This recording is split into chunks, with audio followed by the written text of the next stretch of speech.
The Musicians of Bremen. There was once a donkey who had worked hard all his life. He carried heavy sacks for his master without ever grumbling, but he was getting old. "He's no use to me now," thought the master.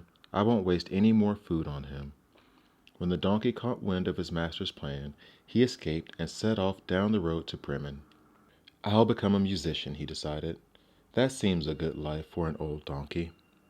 On his way, he met a hunting dog, panting heavily by the side of the road. "Where have you run from, and where are you going?" asked the donkey. "I've run away from my master," replied the dog. "He wanted to shoot me because I'm getting too old to hunt. So I escaped, but now I have nowhere to go." "Then come with me," suggested the donkey. "I'm going to be a musician in Bremen. You can play the drums while I play the lute." The dog liked the sound of this and walked alongside the donkey. They hadn't gone far when they met an annoyed, bedraggled cat. "What's the matter?" asked the donkey. "My mistress tried to drown me," spat the cat.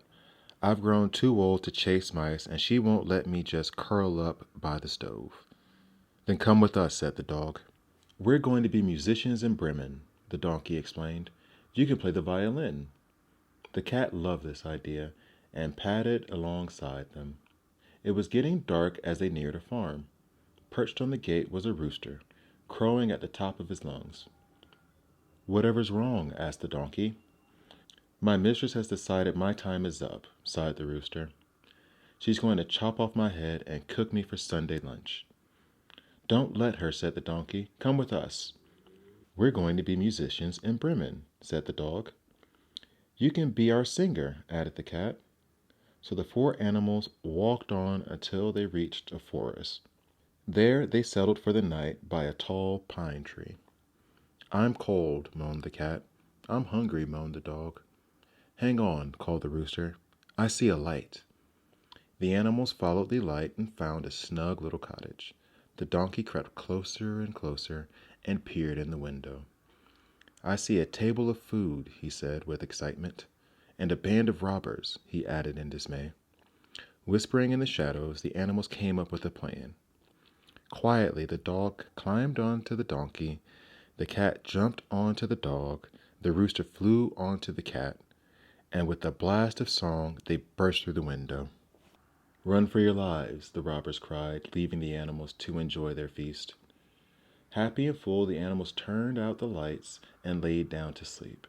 But the robbers hadn't gone far. When they saw the lights go out, the robber captain called the youngest robber. "Go back and find out who stole our hideout," he ordered. All was still as the little robber tiptoed into the dark kitchen. He saw the cat's eyes gleaming, and thinking they were burning coals, jabbed a candle at them to light the candle. "Ike!" squeaked the cat, leaping up and scratching the robber.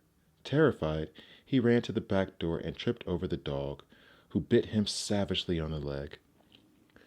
The robber hobbled into the yard and was bucked by the donkey, while the rooster crowed a fearsome cock-a-doodle-doo. Scared out of his mind, the robber escaped into the forest.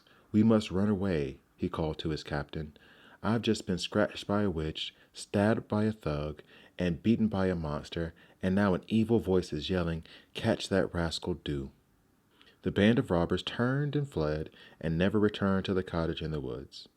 As for the animal musicians, they liked their new home so much they decided to stay and never did get to Bremen after all. The end.